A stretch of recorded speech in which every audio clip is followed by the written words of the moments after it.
what's going on, guys? Today we're going to take a look at the X Factor Omnibus Volume 1. It says Volume 1 on it. There's no Volume 2 announced, but, you know, that's a good sign, by Peter David. So, let's hop right into the book. Alright, and here's the spine of the book. I haven't actually put it on my shelf yet because I'm not sure where I want to put it. I might put it between Inferno and the Jim Lee omnibuses, but man, I don't know. I might put it after them and just I don't know. Let me know where I should put it, guys. Thank you. Anyway, spine of the book. It's got a volume 1, volume 2 coming. Please announce it. Somebody announce it. Then here is the actual cover of the book, and I don't even actually remember what the alternate or variant cover was, but I like this one a lot. It's got the whole team on it, and it's got the scratches going through X Factor. It's pretty cool, pretty metal.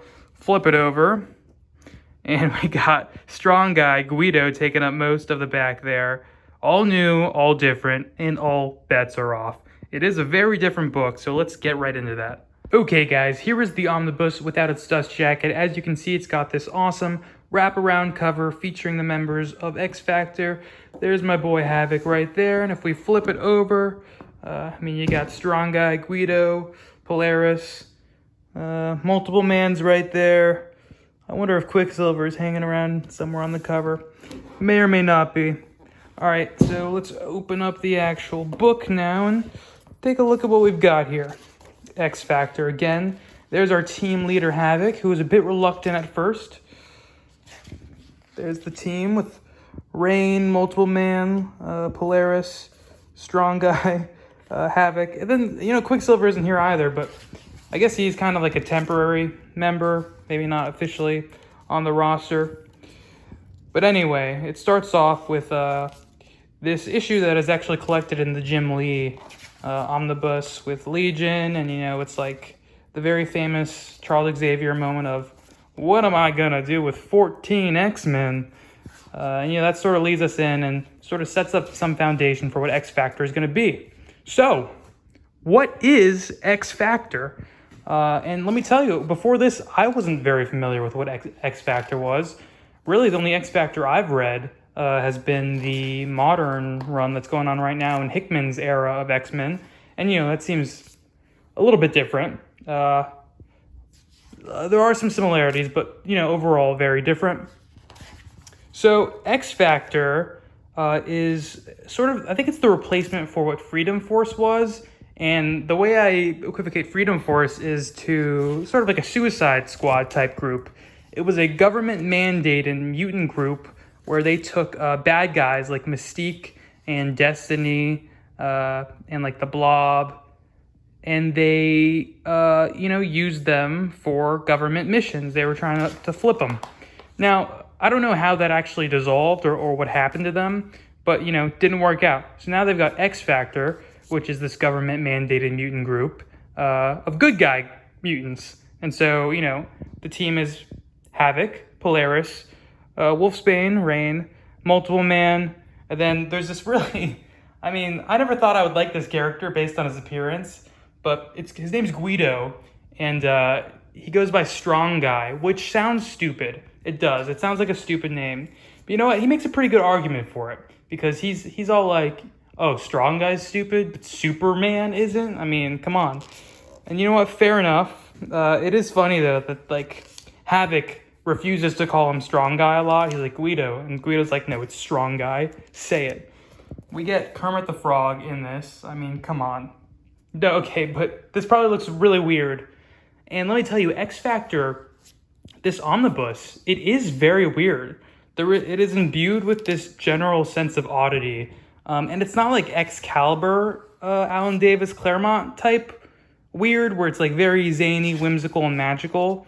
It is just like, there is just a sense of weirdness in it. It's a little bit odd.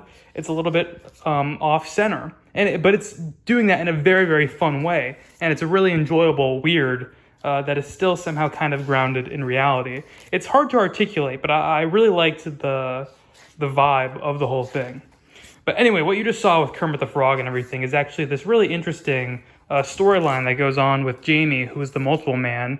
And it's sort of like tackling this issue of like, You know, are his multiples real beings with souls? Are they extensions of himself? Yada, yada, yada. And there's some more stuff to be revealed there, but I won't get to all that. Sinister gets involved there with that magnificent looking cape. And, you know, as far as bad guys go in this, let me say, I was a little, not thrown off, but I don't know the word, but I didn't know a lot of the bad guys or villains that they fight in here. I'm not sure if they're like new ones that were introduced in X Factor, but I just like have not seen them many other places. You know, Sinister aside, who you're probably wondering, how is Sinister back? Because this takes place after Inferno, where Cyclops completely obliterated him in that one awesome Cyclops moment, where, you know, just his optic beam fries him to a skeleton. So how is he back? I don't know. Guess you'll have to find out. Awesome group shot here of the team. We get this other interest. You know, it's weird. The book is weird.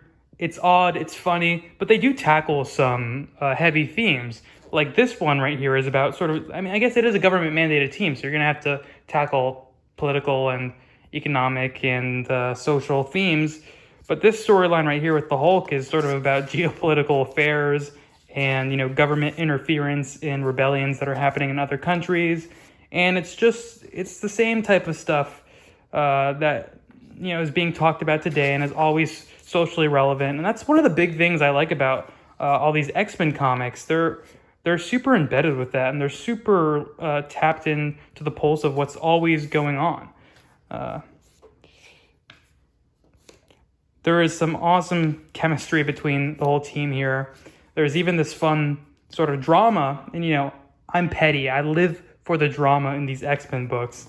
There's some drama between Reign, Wolfsbane, and Lorna Polaris because, you know, they, well, you know, Polaris and Havoc are a thing, kind of, in this. There's also some stuff with that. But Reign has a little crush on Havoc, so, you know, there's some interesting dynamics that go on between the two. And then, you know, we just always get these scenes in this book of them just chilling at their headquarters and, you know, doing fun stuff together, quipping off each other.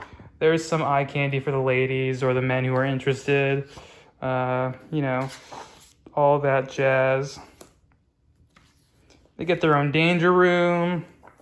Really cool stuff in here, guys. And, you know, to tell you the truth, I haven't finished reading it. I'm about, you know, up to here. But I'm excited to see where this continues to go. And I hope we get a volume 2 because, like I said, this is a really cool team. And I didn't think I would like a government-mandated X team that much. But, you know, oh, is that Colossus, my man? Is it? I don't know. I can't tell. This is past the point where I've gotten. But yeah, no, but I really do enjoy this book. And, you know, there's funny bits about bureaucracy involved and paperwork and all that. Literally, one of the characters has to fight some paperwork. And I really like the artwork in here. It really pops out. And it's different. It's a little bit different from some of the other artwork that I've seen in some of these X books. My boy Cypher. Then we've got some extras in the back here, as usual. All the X-Men extras are always great. Here's all this swimsuit stuff. It's so funny that is like a part of X-Men history and lore, all this swimsuit stuff. Here's sort of the bureaucratic leader of the X Factor team. She's not like Havoc's position, but she is the government, the one who actually works for the government and isn't, you know, just kind of a contractor.